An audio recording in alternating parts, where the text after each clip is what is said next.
السلام علیکم ورحمۃ اللہ وبرکاتہ۔ دوستو، آج میں آپ کے سامنے غالب سے متعلق 15 اہم اقوال و خیالات لے کر آیا ہوں۔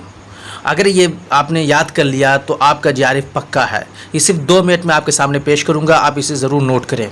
غالب کی عظمت کا راز یہ ہے کہ انہوں نے اردو کو سوچنے والا ذہن دیا۔ یہ کس کا قول ہے؟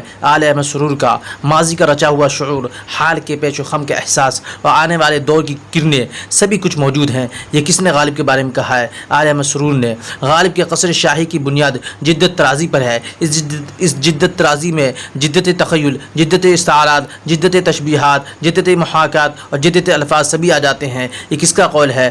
آل احمد سرور کا قول ہے۔ اسے آپ کو یاد رکھنا چاہیے اور اپنی ڈائری میں نوٹ کرنا چاہیے اور اسے ضرور یاد رکھنا چاہیے۔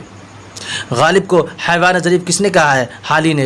غالب کو نشاط کا شاعر کس نے کہا ہے؟ ممتاز حسین نے۔ غالب کو پہلا فلسفی شاعر کس نے کہا ہے؟ یوسف حسن خان نے۔ اقبال نے غالب کا مقابلہ کس مغربی شاعر سے کیا ہے؟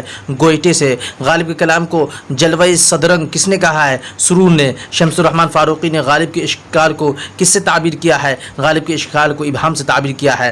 دیوان غالب کا ہر مصرع تارے رباب نظر آتا ہے، کس کا قول ہے؟ عبدالرحمن بجنوری کا۔